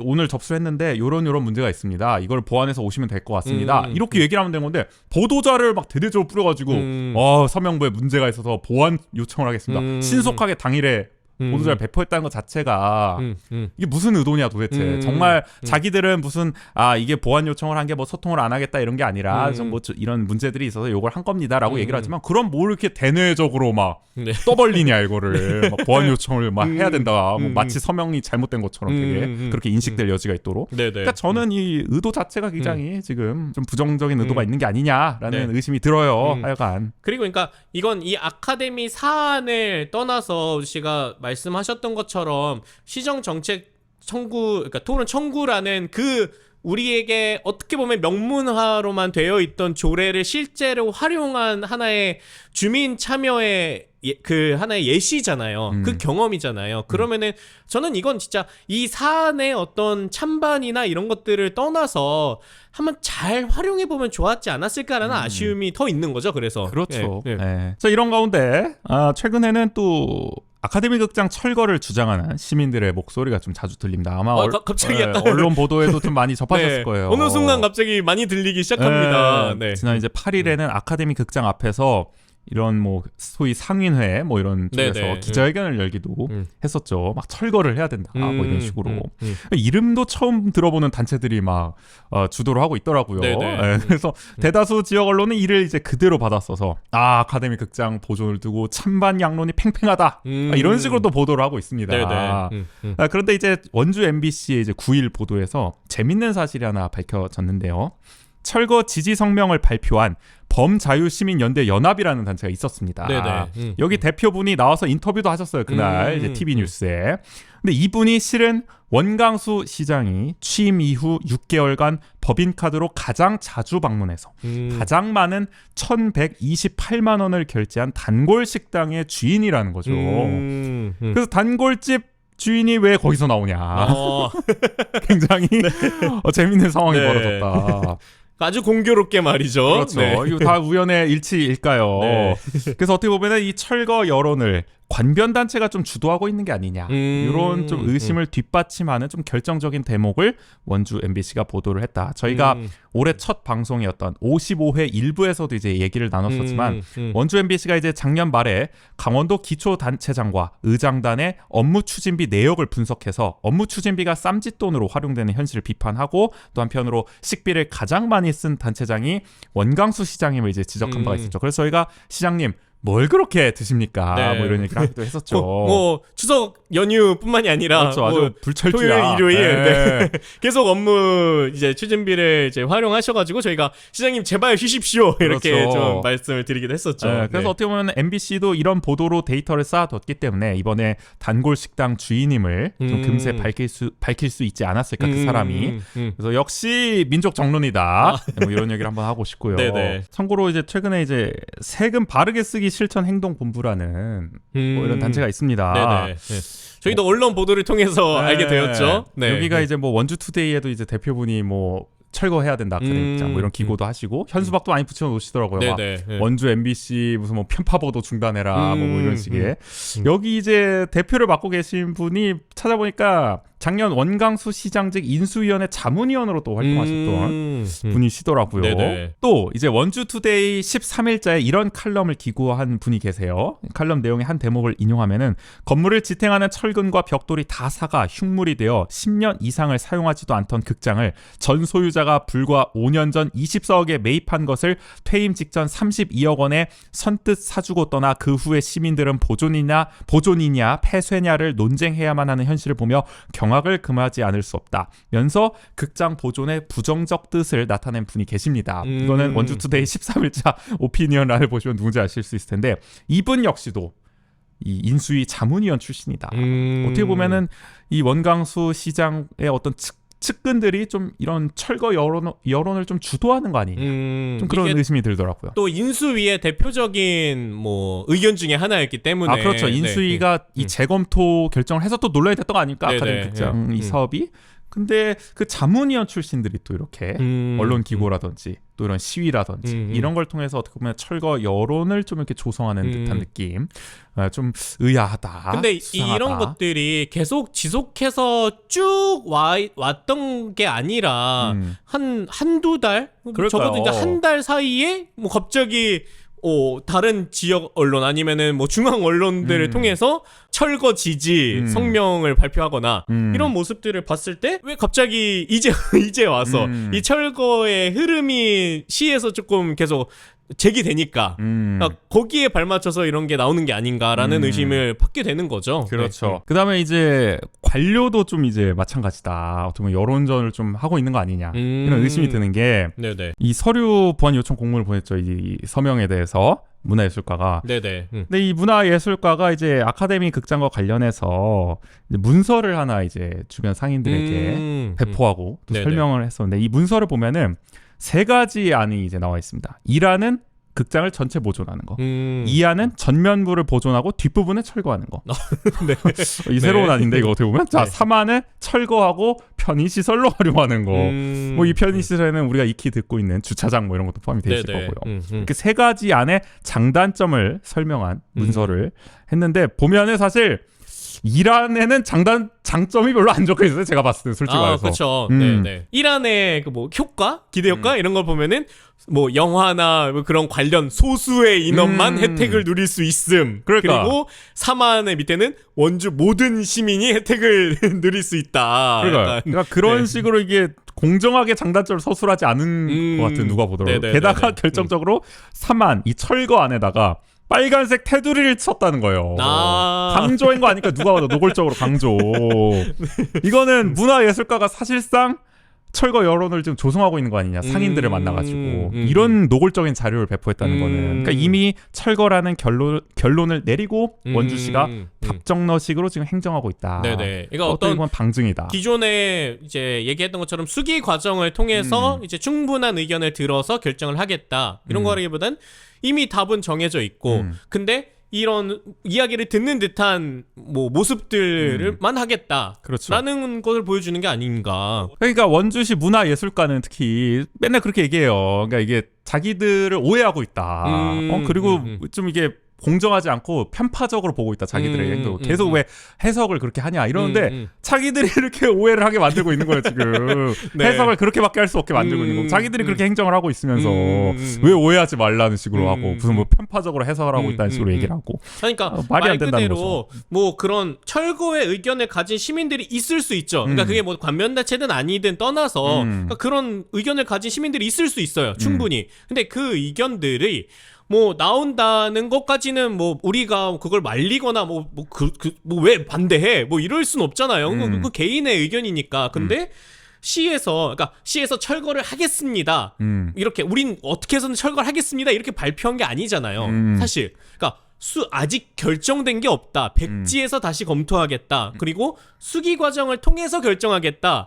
라고 얘기를 하면서 아니 다른 것도 아니고, 그러니까 이런 것들이 다양한 의견이 있습니다가 아니라 문화예술과에서 이렇게 적극적으로 철거를 강조하는 듯한 문서를 만들어서 설명을 하는 거는 다른 행위라는 거죠. 그렇죠. 네. 게다가 이게 이제 원주시의 어떻게 보면 입장으로 이제 그쵸. 상인들은 볼 네네. 수밖에 없는 무게감이 다르죠, 당연히. 아, 그쵸. 그러니까 시민 단체에서 이거를 요구하는 것과, 해야 된다 이런 배포하는 것과 자료를 배포하는 거와 원주시에서 배포한 자료는 뭔가 좀 더 공신력이 있어 보일 거고 그쵸. 더 네. 압박감이 될 수도 있어요. 왜냐면 네네. 상인분들이 원주시와 척을 지고 싶겠습니까? 그쵸. 그건 아니잖아요. 네. 그러니까 그걸 네. 뻔히 알면서 문화예술과가 어떻게 보면 알면서 이걸 배포했다는 느낌을 지울 수가 없다는 거죠. 안 그래도 화요일 역시 원주시의회 문화도시위원회에서 민주당 김지연 의원이 남기주 과장에게 관련 문제를 질의했는데 제가 볼 땐 답변이 그래서 좀 이상하다, 황당하다. 네네. 일단 남기주 과장이 이렇게 얘기합니다. 저도 원주 시민이고 같은 공직자면서 그것을 가장 효율적으로 처리 방안이 나왔으면 하는 시민의 한 사람으로 보시면 되겠다라고 밑밥을 깝니다.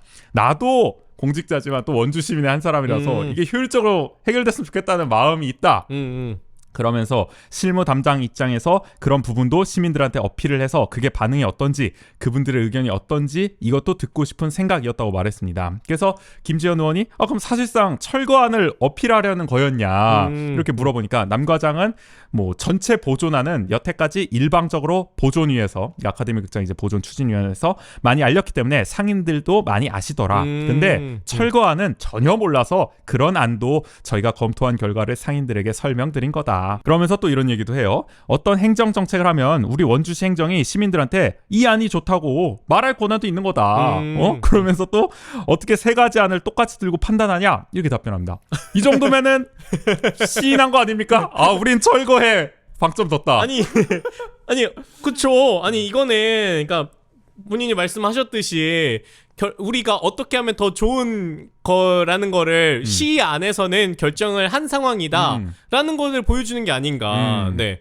이건 백지에서 검토하겠다는 게 아니잖아요. 아니 네. 그러니까 내가 이해가 안 되는 거는 이 상인분들까지 다 모셔놓고 뭐 시정 정책 토론을 하든 수기 과정을 하든 하자는 거예요. 왜 시가 나서가지고 상인들 직접 만나가지고 무슨 보존 추진위원회가 뭐 저거 보존 재생 사업 안은 많이 알렸으니까 덜 알려진 철거안을 우리가 알려야겠다 이러면서 강조점을 넣어가지고 이걸 알리냐 이게 말이 되는 답변이냐는 거예요. 진짜 황당하다는 거예요. 아니 그리고 우리가 뭐 아마 보시면 아시겠지만 굉장히 많은 캠페인들을 하지 않습니까? 시민단체에서. 근데 그 시민단체들이 그러니까 이 표현에 따르면 일방적으로 그렇게 뭔가 정보를 전달하거나 알리거나 이런 활동들을 하더라도 그게 나에게 동의가 돼야지 거기에 동참하고 그것들에 같이 함께하고 이런 목소리를 내고 하는 거지.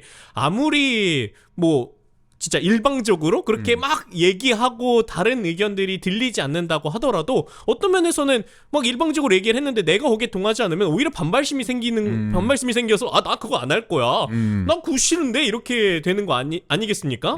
네. 그러면은 굳이 아카데미 보존이 막 그렇게까지 시민들에게 설득력을 갖추지 못한다면은 뭐 여기에 주장하신 바대로 일방적으로 그렇게 막 설명을 하더라도 내가 거기에 동감하거나 내가 그게 나에게 필요하거나 아니면 우리 지역에 필요하겠다고 생각하지 않으면은 저는 오히려 철거의 여론이 더 커질 거라고 생각을 해요. 네. 그러니까 이해가 안 되는 겁니다. 그러니까 왜 시민 세금으로 여론전을 하고 있냐는 거예요. 자기들이 뭔데 그러라고 월급 받습니까? 네. 그러니까 웃기다. 이게 자꾸 뭔가 대등한 의견을 만들려고 노력하는 듯한 그러니까요. 느낌? 네. 이거부터가 이미 정치적 입장을 갖고 있다는 거예요. 원주시 지금 행정이. 네. 차라리 솔직하게 말하는 거예요. 우린 철거하고 싶다. 네. 말로는 무슨 뭐 공정하게 백지 상태에서 수기 과정 해가지고 양쪽 입장 들어보고 우리가 심사숙고해서 결정하겠다 이러지 말고 우린 철거하고 싶은데 반대 단체는 저렇게 하고 있다. 그러니까 우리는 이 안을 설득하려고 이렇게 만나고 있는 거다. 상인들 이렇게 솔직하게 얘기하라는 거예요. 맞아요. 그러니까 뭐 모든 사안이나 모든 행정에 그러니까 물론 그러면 좋겠지만 행정의 입장에서 아니면은 시정 정책 결정권자의 입장에서 뭐 강하게 요구를 하거나 그런 강한 의지를 가지고 있으면은 말릴 수 있는 게 어디 있겠습니까? 그러니까 이건 비단 원광수 시정에서만 했던 게 아니라 우리가 지난 원청목 시정에서도 많이 경험을 했잖아요. 그러니까 시민들이 좀 납득하기 어려운 사업들을 시장의 의지로 아니면은 그 행정 단위에서 그 시청의 의지로 진행되는 것들이 굉장히 많았단 말이죠. 그러니까 그런 것들을 물론 반대 의견도 내고 뭐 열병합 발전소가 대표적인 얘기는 하겠습니다만 그러니까 그런 부분에서 시민들은 시민의 의견을 내는 거란 말이죠. 근데 그런 면에서 그러면은 차라리 우리는 세금을 더 효율하게 쓰겠다. 그러니까 뭐 얘기가 나오는 것처럼 아카데미 극장의 역사성은 뭐 당연히 있지만 세금이 그 막대하게 들어간다. 그렇기 때문에 우린 세금을 여기에 투여할 수 없다. 그렇기 때문에 철거를 하는 방향으로 결정을 하겠다. 그리고 그걸 설득해 나가겠다. 이렇게 하면은 거기에 따라 뭐 다양한 의견들이 나오겠죠. 시민들의 입장에선 반대하는 사람이 지금 보존을 추진하는 사람들 입장에서는 계속 그러면 보존해야 된다라고 더 강하게 요구를 할 거고, 근데 그것이 결국엔 받아들여지지 않는다면은 뭐 어떻게 막겠습니까? 시정의 의지라는데. 근데 그게 아니라 그렇지 않은데 그런 것처럼 하고 있다라는 게 정말 화가 나는 부분인 거죠. 그렇죠. 네. 그러니까 뭐 원주씨 표현대로 계속 오해가 생길 수밖에 없고 네네. 우리가 해석을 그렇게밖에 할 수밖에 없는 그쵸. 거고 네네. 자기들이 그렇게 만들고 있으면서 네. 또 우리 탓이라고 하고 있는 겁니다. 네네. 아주 저 전 시민을 다 가스라이팅 하고 있는데 네. 아이고 웃깁니다. 차라리 조금 더 오히려 솔직해지면 어떨까라는 생각이 들어요. 이런 가운데 이제 원주투데이는 이제 8일자로 이제 철거 촉구 기자회견 당시에 참여단체 구성원 모두가 이제 반대 의견을 표명하는 듯한 뉘앙스의 일부에서 불만의 목소리가 나오기도 했다고 보도했는데 이게 앞서 아카데미 극장 앞에서 이제 상인회 분들이 이제 철거 촉구 기자회견 했다고 했잖아요. 네네. 근데 여기에 이제 이름이 올라간 상인회 단체들 중에 그 내부에서는 이제 반대도 있었다는 거예요. 나는 뭐 철거에 동의하지 않는데 왜 마치 우리 단체가 다 철거에 동의하는 것처럼 했냐 이런 내부 목소리가 있었다고 이제 원주투데이는 이제 기사로 보도를 했는데. 네네. 특히 저도 안 그래도 의아했던 게 풍물시장 상인회 부회장이께서 보존을 지지하는 영상이 아직도 안녕 아카데미 인스타그램에 올라가 있거든요. 근데 이번 기자회견에 풍물시장 상인회 이름이 올라가 있어요. 그러니까 철거를 지지하는 쪽으로. 네네. 이게 좀 의아하다. 이게 과연 이 상인회 전체 의견이 지금 이게 어떻게 되고 있는 거냐, 정확히 대변이 되고 있는 거냐 구성원들의. 아니면 뭐 상인의 입장은 이런데 뭐 부회장님의 개인적인 뭐 일탈입니까? 네, 뭐 어떻게 봐야 행동인지. 됩니까? 네. 어떻게 봐야 됩니까? 그래서 이게 상인들의 제대로 된 여론이 맞긴 한 건지 이 철거를 지지한다는 소위 그런 얼마나 과연 대표성이 있는 건지 저는 또 의문이 들었다. 네네. 들었고요. 어쨌든 남기주 문화예술과장은 월요일에 아카데미 친구들 구성원 3명과 비공식적으로 만났다고 하더라고요. 시의회에 출석해서 그렇게 말을 네네. 했습니다. 그래서 다음 주 금요일이죠. 23일에 간담회를 진행하기로 합의를 했다고 해요. 네. 그러니까 뭐 이 얘기를 하면서 우리는 그 시정 정책 토론에 행정적인 보완을 요청한 거지 대화를 안 하겠다는 건 그건 절대 오해다. 절대 네. 우리는 언제든 열려 있다. 네네. 소통할 거다라고 네. 했는데 그런데 보니까 원광수 시장은 이 간담회에 참석하지 않는다고 합니다. 대신 김태훈 부시장이 참석하는 걸로 지금 알려졌습니다. 그리고 간담회 내용, 뭐 결과를 시장에게 보고해서 시장이 이제 뭐 정책 결정을 하는데 활용하는 식으로 가는 지금 모양새거든요. 네네. 그래서 김지현 의원이 그 얘기를 들으니까 아니 자기가 이제 시정 질의를 할 때 우리가 많이 전해드렸지만은 뭐 우문현답 얘기도 하면서 보존 추진위원회라든지 이런 지지 시민들 만나겠다고 했잖아요. 그런 약속도 했었고 또 정책 토론 청구의 목적 자체가 시장과 대화하겠다는 건데 이런 얘기들을 하면서 이제 시장이 간담회에 불참하는 게 이게 말이 되냐 뭐 이렇게 지적을 하니까 남기주 과장이 이 답변도 웃겨. 긍정적으로 생각해달라. 시장님이 주재하는 간담회만 간담회가 아니다. 보존회만 시민이 아니다. 여러 간담회를 통해 시장님도 아카데미에 관련된 것을 청취하고 계신 것으로 알고 있다. 이런 취지의 답변을 했거든요. 네네. 그래서 김지현이 이제 참다 못해서 그렇게 시장님을 맹목적으로 커버치지 말라. 정치에 과장님이 개입하지 말고 시민 의견만 듣고 시장님에게 전달해 달라고 이렇게 얘기를 하니까 남기주 과장이 저는 그렇게 하고 있다고 봅니다. 라고 끝까지 이렇게 또 물러서지 않는 답변을 했습니다. 네. 참 근데 이게 간담회라는 게 그 뭐 간담회도 물론 뭐 안 하는 것보다는 낫겠지만 그리고 그 간담회가 좀 더 빨리 이루어졌으면 좋지 않았을까라는 생각이 들긴 하는데 근데 시정 정책 토론을 청구했던 거는 결국에는 또 공개적인 그리고 좀 더 구체적인 내용을 가지고 토론을 하기 위한 부분인 거잖아요. 근데 그렇죠. 간담회는 그보다는 낮은 단계의 어떤 회의 그리고 논의 과정이란 말이죠. 그렇죠. 네. 그러니까 모르겠어요. 지금 저희가 쭉 얘기해드렸지만 이런 식이니까 말씀하신 그 정말 축소된 간담회조차도 과연 제대로 되겠냐. 의견 수렴 과정이 될지가 의문이고요. 네네. 우리가 다시 한번 되짚어 생각해 보자고요. 애초에 이걸 재검토하겠다고 했고 공개적인 수기 과정을 통해서 결정하겠다고 했습니다. 네네. 근데 이걸 안 하니까 지금 시민들이 직접 시정 정책 토론 청구를 한 거잖아요. 그렇죠. 네. 근데 뭐 요걸 뭐 어떻게 뭐 무마하려는 건지 자기들은 소통 의지가 있다는 걸 보여주려는 건지 또 간담회를 또 잡긴 잡았어요. 급하게.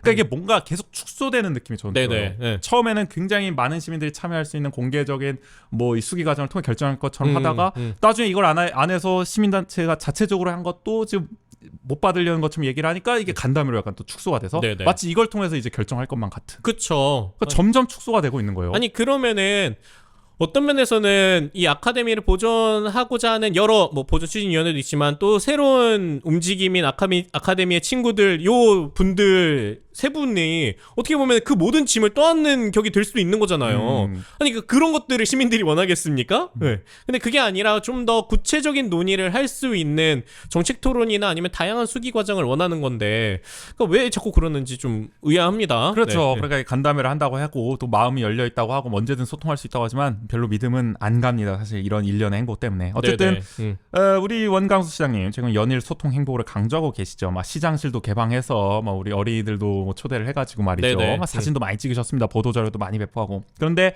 유독 아카데미 극장 재생 사업을 지지하는 시민들만 만나지 않는 듯한 모습이 굉장히 저는 의아하다. 여러 간담회를 통해 아카데미에 관련된 것을 청취하고 계신데 유독 보존의 쪽만 만나지 않고 있다라는 게 의아하고요. 이게 어떻게 보면 저는 상징적이다라고 생각을 합니다. 네네. 그래서 저희가 계속 이 아카데미 관련된 소식을 좀 중간중간에 계속 전달 드리고 있는데 그 과정 속에서 조금 더 제대로 된 수기 과정이 이루어졌으면 하는 바람은 계속 가지고 있으나 일련의 흐름으로 봤을 때는 그런 흐름으로 이어지지는 않는 것 같아서 더 많이 안타깝고 향후에 저는 정말 걱정하는 게 이 간담회 자리로만 이게 모든 의사결정의 뭐 수기 과정이 이루어졌다라고 생각하지는 않으셨으면 하는 바람이 있고요. 진짜 요식행위죠 이거는. 네네. 그렇기 때문에 부디 그러니까 그 보완 요청을 했던 것들이 잘 조율이 돼서 시정 정책 토론을 통해서 조금 더 공개적인 논의가 말 그대로 이루어졌으면 하는 바람을 가지고 있습니다.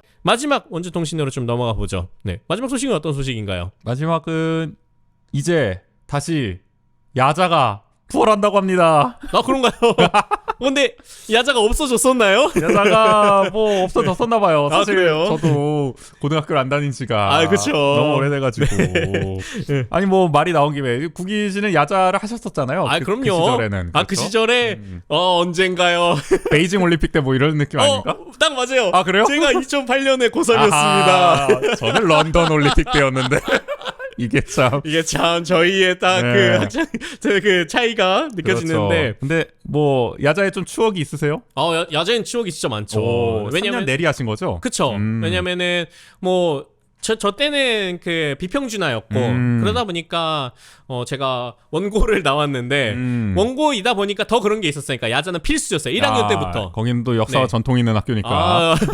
그리고 비평준화 때는 또 특히 더 이제 그 소위 중학교 때 그래도 공부를 한다는 친구들을 모인 거다 보니까 더 그런 학습 의지를 더 강하게 하려는 그 풍토가 있었어요. 그래서 뭐 사실 자발적으로 하는 뭐 학생들도 많았을 것 같고 워낙 풍토가 그러니까. 근데 뭐 자발적이라기보다는 그냥 의무였어요. 의무. 뭐 그러니까 선택의 여지가 없는.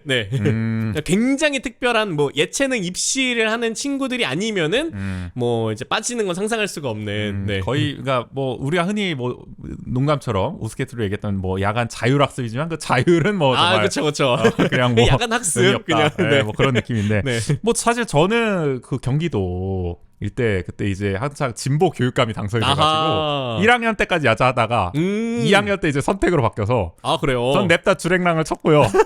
3학년 때는 담임 눈치가 보여가지고 이제 잠깐 하고 뭐 이런 느낌이어서 야자에 대한 추억이 있다 말다 뭐 이런 느낌이긴 한데 어쨌든 이제 다시 우리 학생들 야자의 추억을 다시 쌓을 수 있게 되지 않았나 싶은 생각이 드는데 보니까 강원도민일보가 이제 보도를 했어요. 원주의 한 고교가 어제부터 오후 10시까지 이제 진행하는 걸로 야자를 다시 시작했다고 합니다. 작년에도 원래 이제 추진하려고 했는데요. 코로나19 등으로 지원자가 소수에 그쳐서 못했다고 해요. 올해는 현재 이제 140여 명 정도가 신청을 해서 하고 있다고 합니다. 또 춘천의 한 고교도요. 13일부터 시작을 했습니다. 전교생 700여 명 중 거의 한 절반에 육박하는 330여 명이 지금 신청을 했다고 합니다. 다른 학교로도 아마 금방 확산하지 않을까 싶은데요. 강원도 교육청이 이 야자를 굉장히 독려하고 있어요. 이른바 이제 스스로 공부하는 학교 문화 만들기 운영이라는 사업을 통해서 뭐 여러 가지 이제 뭐 지원금 같은 것도 주고 뭐 이런 느낌인가 봐요. 네네. 최근에 이제 도교육청에서 2023학년도 대입 모집 결과를 또 발표하기도 했었어요. 아, 그렇죠. 네. 보상들.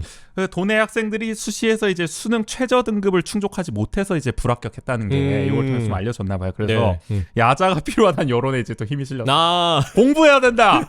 이거 봐라. 네, 공부를 안 하니까 이게 최저 등급도 못 맞추면 아니야. 야자 안 하니까. 우리가 경쟁이 밀린다. 뭐 이런 느낌인 거죠. 신경호 교육감은 강제 시행하고 이런 건 전혀 아니다라고 강조를 했어요. 언론 인터뷰에 나와서도.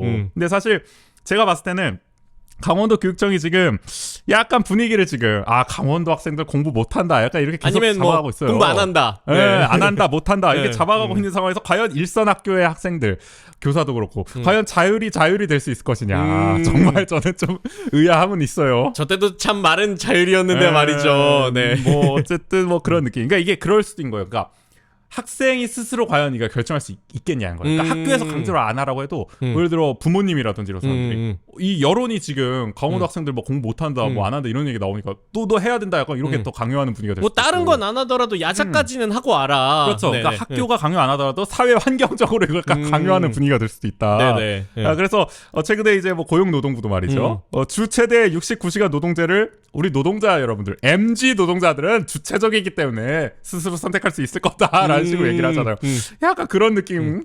그리고 뭐 들린다. 마치 딱 집중해서 일하고 또 그만큼 더 쉴 수 있지 않겠느냐 뭐 이런 얘기를 하고 있죠. 그렇죠. 네. 근데 사실 저희가 이제 왜 야자 얘기를 굳이 이렇게 꺼냈냐면은 뭐 야자에 대한 추억이 있어서 생각난 것도 있습니다. 네네. 네. 이 신경호 교육감이 어떻게 보면은 취임 이후로 이 행보 자체에 이 야자를 포함해서 말이죠. 네네. 굉장히 이 학력 향상을 전면에 내세운 정책들을 하고 있단 말이죠. 근데 과연 이것이 우리 강원 교육이 나아갈 방향인가에 대해서 제가 좀 의문점이 있어요. 야자 부활도 사실 저는 좀 부정적으로 보는 입장. 이게 네네. 진짜 자율이 될 것이냐. 그러니까 너무 이 입시를 더 강화하는 거 아니냐. 이런 측면을 저는 우려하게 되거든요. 네네. 예를 들어 신경호 교육감이 지금 역점적으로 하고 있는 뭐 강원 학생 성장 진단 평가. 이것 역시도 일각에서는 뭐 일제고사의 부활이다, 뭐 줄 세우기다, 뭐 이런 비판이 나오고 있지 않겠습니까? 네네. 굉장히 또 졸속으로 추진된다는 비판도 있고요. 네네. 네, 그리고 뭐 대입 결과 발표도 앞서 말씀드렸지만 이것도 사실 명문대 합격 몇 명 했는지, 의대, 치대, 약대 몇 명 합격했는지, 뭐 이런 걸 다 발표한단 말이에요. 그리고 이게 뭐 학교 단위에서는 본인의 학교에 몇 명 하겠다 뭐 플랜카드 매번 걸잖아요. 맞아요. 근데 맞아요. 뭐 그런 걸 떠나서 강원도 교육 그 청에서 이거를 진짜 모든 대학 이렇게까지 뭐 점수 조사를 해서 그걸 그렇게까지 발표할 이유가 있냐? 그러니까 사상 최초로 자기들이 강조를 하고 있어요. 네. 안 한 이유가 있지 않겠습니까? 그동안? 그리고 우리 말씀하신 그런 현수막 플래카드 같은 네. 것도 이제 하지 말자, 자제를 하자는 이제 분위기에서 교육청이 나서서 어떻게 보면은 네. 학벌주의를 조장하는 듯한. 아니 뭐 약대 치대 간 거 뭐 공개했으면 인문대 몇 명 갔는지 뭐 이런 것도 공개해야 되는 거 아닙니까? 네네. 이런 거는 안 공개하고 의대 약대 이런 것만 공개한다는 것 자체가 뻔히 보이는 네. 속내가 뻔히 보이는 그 발표 아닙니까? 그래서 이런 걸로 봤을 때 어떻게 보면은 좀 이게 거꾸로 가고 있는 거 아니냐? 약간 이런 느낌. 옛날 느낌이에요. 약간 네. 막 일제고사 하고 막 석차 이런 거 다 공개하고 약간 이런 느낌으로 좀 가고 있는 거고. 야, 제가 학교를 졸업한 지가 이제 제가 2009년 2월에 졸업을 했으니까 이제 14년이 됐죠. 14년 전으로 다시 돌아가는 레트로 감성입니다. 지금 교육도. 유행은 돌고 돈다는데. 네. 그렇지. 신경호 교육감이 사실 지금 이 부임 이후에 뭐 각종 논란이 끊이지 않고 있거든요. 이런 교육 정책도 반발을 하는 목소리가 많이 나오지만 예를 들어 본인 스스로도 지금 사법 리스크, 측근들이 지금 선거법 위반으로 뭐 기소되기도 했어요. 전 대변인이라든지 네네. 비서실장이라든지 비서실장은 1심에서 벌금 50만 원 선고받았는데 그래서 잠깐 직무가 정지되고 직위 해제됐다가 다시 그 자리로 복귀했어요 지금. 그래요? 1심에서 유죄가 나왔는데도 비서실장으로. 그래가지고 이것도 논란이 있었고 신경호 교육감 본인도 지금 선거법 위반 공범으로 지금 수사가 진행 중인 사법 리스크가 있는 상황이고 네네. 또 인사도 지금 잡음이 있습니다. 그래가지고 뭐 보건 장학사를 뭐 현장 교사로 이례적으로 발령했다가 반발해서 취소하기도 하고 네네네. 그리고 최근에는 지난달이었나요? 기자들 앞에서 낭만 조퇴 발언 이른바 이것도 화제가 됐어요. 뭐냐면 선생님들이 금요일에 조퇴를 해가지고 학교 공동화가 우려된다. 소위 말해서 놀러 가려고 낭만 조퇴를 한다 뭐 이런 식의 발언을 해가지고 네네. 이때 진보 보수 교육단체가 모두 사과 요구를 해가지고 또 사과하는 구설수에 또 오르는 일도 있었고 네네. 또 최근에 저희가 전해드렸던 뭐 강원특수교육원 설립도 왜 그런 식으로 이제 추진을 했냐. 교육도 그렇고 인사도 그렇고 여러 가지 행정 자체가 지금 미숙하고 그런 측면이 나오고 있고 하여간 교육 패러다임도 지금 어떻게 보면은 전임이었던 민병희 전 교육감은 진보 성향이었기 때문에 물론 이런 일제고사 같은 것도 안 하는 식으로 네네. 가고 뭔가 좀 더 이런 입시 위주의 교육 정책에서 좀 벗어난 걸 많이 하려고 했는데 신경호 교육감은 뭐 공약할 때부터 학력 신장하겠다 자기는 하면서 더욱 노골적으로 그런 입시 위주의 좀 교육 패러다임 정책을 좀 강화하는 방향으로 가고 있어서 저는 좀 아쉬움이 느껴지거든요. 교육이 좀 후퇴하는 느낌이 들어서 그래서 요 얘기는 사실 지금 시간도 없는데 네. 계속 하기에는 또 할 말이 너무 많아서요. 그러니까요. 나중에 한번 날 잡고 해봐야겠어요. 저는. 네네. 네. 다음에 한번 어떻게 보면은 뭐 신경호 교육감 특집 한번 해가지고 다뤄보자고요. 제대로. 네네. 한번. 네. 그래서 우리가 그럼 교육에서 가야 될 부분이 무엇인지 아니면 우리 교육 정책이 어떻게 좀 가는 게 그래도 우리의 미래를 위한 것들인지는 조금 더 뭐 이런 야자 부활이라는 이것들을 통해서도 한번 고민해 볼 수 있지 않을까라는 생각을 저희가 하면서 네, 이 소식은 좀 마무리를 하면 좋을 것 같습니다.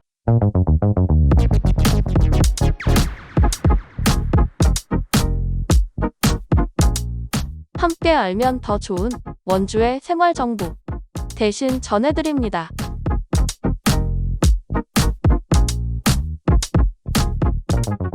네, 우재 씨 오늘은 또 저희가 어떤 소식을 대신 전해드리나요? 오늘은 원주시 농업기술센터 대신 반려견 쉼터 아름들 개장 소식을 전해드리도록 하겠습니다. 뭔가 농업기술센터와 네. 반려견 쉼터 뭔가 이게 딱 들었을 때는 이렇게 맞는 건가 싶긴 한데요. 그래요. 네. 저희 아버지는 저 여주 농촌에서 사실 그 반려견을 키우고 있긴 합니다만 어쨌든 좀 마루라고 어쨌든 그거와 상관없고요. 원주시 농업기술센터가 운영하는 아름들이라는 뭐 반려견 쉼터가 있습니다. 하여간 네네. 이게 이제 반려인과 반려동물의 복지 증진을 도모하고 성숙한 반려동물 문화를 조성하고자 운영한다고 하는데요. 반려견을 위한 일종의 큰 공원, 이자 운동장이라고 이제 생각을 하시면 됩니다. 여기 가면 이제 벚나무가 이제 쫙 깔려 있고 미끄럼틀 뭐 이런 비스무리한 것도 있어요. 아무튼 이 강아지들이나 개들이 이렇게 막 타고 올라가서 그쵸, 장애물들. 장애물들 그렇죠. 이것도 있고 뭐 이제 벤치도 있고 뭐 이렇게 사람도 앉으면서 이렇게 할 수 있는 네네. 이런 게 있어요. 그리고 이제 대형견, 소형견을 이제 구분해서 이제 공간을 따로 쓸 수 있게 있다고 해요. 이런 게 좀 중요하죠. 네. 디테일하게 좀 신경 쓴 것 같아요. 그리고 이게 이따가 어디 있는지 말씀드리겠지만 주차장도 굉장히 넓어요. 그래서 이제 차 타고 이렇게 반려동물과 가기도 굉장히 좋다라고 하더라고요. 그래서 어떻게 보면은 자연 속 잔디밭에서 휴식하기 굉장히 제격이다. 사람도 그렇고 반려견도 그렇고 아주 좋은 곳이다라고 하는데 네네. 여기가 보니까 흥업에 있습니다. 흥업면 흥업리 22. 여기가 흥업 쉼터라고 옛날에 그 운전자분들 쉼터라고 해요. 여기가 거기를 이제 뭐 반을 이제 여기 반려동물 쉼터로 만든 거라고 하는데 그래서 어제 개장을 했어요. 여기가 따끈따끈하군요. 네, 네. 어제 바로 개장을 해가지고 11월 14일까지 8개월간 운영한다고 합니다. 약간 한시적으로 운영을 하는 네, 건가요? 그래서 이게 사실 지금 만들어진 건 아니고요. 원래 계속 있었는데 공절기에 휴장을 합니다. 보통 겨울에. 그래서 11월부터 보통 3월까지 이제 휴장을 했기 때문에 이제 다시 개장을 한 거고요. 네네. 평일은 오전 8시부터 밤 8시까지 그리고 주말이나 공휴일에는 오전 10시부터 오후 6시까지 이제 운영을 한다고 하고요. 월요일과 추석 당일 또는 이제 기상 상태가 안 좋을 때는 이제 휴장을 한다고 합니다. 말씀드린 것처럼 동절기도 휴장인데 올해는 이제 올해 11월 15일부터 내년 이제 3월 15일까지는 또 휴장을 한다라고 보시면 될 것 같고요. 네네. 동물보호법상 등록된 반려견 그리고 이 소유자만 이용이 가능하다고 합니다. 목줄 또는 가슴줄을 착용해야 되고요. 배변 수거와 같은 뭐 이런 기본적인 뭐 에티켓 이용자 수칙은 준수를 해야 된다. 이 정도는 이제 그렇죠. 다들 지키시지 않을까. 네. 뭐 이게 저희 여담입니다. 저희 어머니가 또 이제 식당에서 일을 하시는데 가끔 이렇게 뭐 식당 출퇴근하실 때 보면은 이게 개를 키우시는 분들 중에서 이 배변을 안 치우고 가는 분들이 너무 많다. 네. 눈앞에서 뻔히 보는데도. 네. 그래가지고 아주 열불을 내실 때가 있거든요. 그리고 이게 요즘에는 뭐 이렇게 많이 언론 보도도 되고 그래서 이제 목줄이나 가슴줄을 대부분 착용하시는 분들이 많으신데 아직도 여전히 목줄이나 가슴줄 착용을 안 한 분들도 있어요. 네. 그렇죠, 그렇죠. 네. 그러나 우리 원주에 또 양식 있는 또 이제 반려인 분들은 당연히 이런 기본적인 에티켓, 또 당연히 이런 기본적인 수칙 같은 건 준수하시리라 네네. 당연히 믿고요. 한편 이제 제가 최근에 또 기사를 봤더니 강원도에 등록된 반려동물이 10만 3,849마리래요. 우리 사실 구인 씨도 반려동물 이제 어떻게 보면 본가에서 키우고 계시지 않나요? 아, 그쵸. 네네. 그렇죠. 고양이 2마리 이제 그렇죠. 키우고 있죠. 네. 그래서 정말 많이 키우고 있다. 저희 누나도 천안에 삽니다만은 반려 고양이를 또 키우고 있고 아무튼 반려동물이 굉장히 많다. 맞아요. 이 강원도에 10만인데 웬만한 강원도 시군 인구보다 많아요. 이게 그쵸. 강원도 네. 인구 4위인 동해시보다 지금 인구가 많다. 야, 그러면 사실상 3위인 건가요? 그러니까요. 반려동물만으로도 시군을 구성할 수 있을 정도인데 원주만 놓고 보면은 25,749마리 가장 많다고 합니다. 강원도에서. 뭐 네네. 사람도 많으니까 반려동물도 가장 많은 느낌. 어쨌든 함께 놀러 가기가 참 쉽지 않아요. 반려동물하고. 네네. 근데 이렇게 반려견을 위한 어쨌든 또는 반려동물 전체를 위한 공원 이런 게 좀 아름들처럼 많이 만들어졌으면 좋겠다라는 이런 심정에서 오늘 또 이런 개장 소식을 전해드려봤습니다. 네, 이제 저희 주변에 지인이 이제 반려견을 키우고 있어가지고 이제 얘기를 해보면은 요즘에는 그러니까 반려견이랑 같이 시간을 보낼 만한 데가 마땅치 않아서 뭐 원주에 공원이 굉장히 많이 생겼다고는 하지만 거기에 반려견을 데리고 가는 것도 좀 조심스럽긴 하거든요. 그렇죠. 왜냐면 또 그런 공원은 또 아이들도 많이 찾아오기도 하고 가족 단위로 찾아오는데 거기에 반려견을 데리고 가면은 어쨌든 그러니까 목줄이나 가슴줄을 하고 있어도 약간 경계하는 그런 그렇죠, 눈빛이 그렇죠. 있단 말이죠. 네, 맞아요. 그러니까 본인 스스로도 그렇고, 근데 그렇기 때문에 뭐 이제 애견 카페라든지 아니면은 뭐 애견 펜션이 있대요 또. 근데 그런 곳들을 가기 위해서 막 뭐 여주나 이천, 이렇게 먼 지역까지 간다고 하더라고요. 근데 그런 것들을 봤을 때 그만큼 어떤 반려동물과 같이 시간을 보낼 만한 마땅한 장소가 없는 게 또 고민일 텐데, 근데 이렇게 좀 반려동물을 위한 또 반려견만을 위한 공원이 또 이제 조성돼 있다면은 그렇죠, 굳이 그렇죠. 이렇게 다른 지역에 가서 돈을 쓰거나 하지 않아도 우리 지역에서 충분히 시간을 보낼 수 있지 않을까. 네, 여기 또 무료고 어떻게 보면은. 그쵸. 네. 그리고 또 이게 뭐 사진 찾아보시면 아시겠지만 아주 또 이제 반려견들이 아주 환장할 만한 네네. 넓은 또 이런 맞아요. 잔디밭이 있기 때문에 네. 사람도 힐링을 하고 우리 반려견도 아주 신나서 또 스트레스를 푸는 아주 네. 일석이조다. 그리고 또 이제 날이 따뜻해지면 굉장히 놀기 좋다 보니까 또 많은 분들이 이용하시면 좋지 않을까 싶은 생각이 듭니다. 이게 또 아이러니하게도 원주시정의 정책 중에 하나가 이런 반려견 그리고 반려동물과 관련된 정책을 또 공약으로 내세우시기도 하셨잖아요. 그런 것들과 또 궤를 맞추는 것도 또 되지 않을까 하는 맞습니다. 생각이 들어서 오늘은 저희가 이 반려견 쉼터 아름들 이제 개장 소식을 대신 전해드려 보았습니다. 내일은 이제 요즘 저희가 자전거를 또 타기 시작했죠. 그렇죠. 저는 뭐 사실 자전거 탄다고 예전부터 말씀을 많이 들었었는데 제가 타니까 또 국인 씨도 약간 먼지 쌓인 자전거를 다시 꺼내신 느낌도 그럼요. 들고요. 이렇게 털어내고 그리고 털어낸 정도가 아니라 갑자기 자전거에 대한 굉장한 열의가 생겨서 갑자기 또 불타고 그러시게 됐군요. 오히려 자전거를 타시겠다고 공언한 우재 씨보다 더 많이 타고 있는 것 같아요. 제가. 그러니까 굉장히 또 이게 열정을 불태우고 계셔서 제가 오히려 당황스러울 정도인데 어쨌든 뭐 오늘 저희 녹음하러 온 자리에도 자전거를 타고 오긴 했습니다. 네네. 어쨌든 이렇게 좀 요즘 저희가 자전거를 타기 시작해서 내일은 좀 이렇게 어설픈 힙스터 코너에서 한번 그 얘기 우리가 자전거 타는 얘기를 좀 해보려고 합니다. 이른바 원주에서 자전거 탄 풍경. 이게 뭐 노래를 좀 깔고 막 이렇게 가야 되나? 제목이 너무 약간 연배가 더 올라가는데요. 그래요? 세대를 아우르고 싶어서. 어쨌든 뭐 저희가 아직 뭐 저는 일단 자전거 좀 초보이긴 한데 원주에서는 어쨌든 이제 원주의 10만 자전거 인구가 좀 공감할 만한 이야기가 좀 되지 않을까. 많은 분들이 그렇죠. 자전거를 타고 계시기 때문에 내일은 조금 더 저희 일상의 얘기와 같이 곁들여서 또 다양한 얘기 어설픈 힙스터 또 지난번 챗 GPT에 이어서 한번 해보도록 하겠습니다. 네, 그래서 오늘 방송은 여기까지 마무리하도록 하겠습니다. 지금까지 진행의 조국인 전재였습니다. 모두 안녕. 안녕. 네.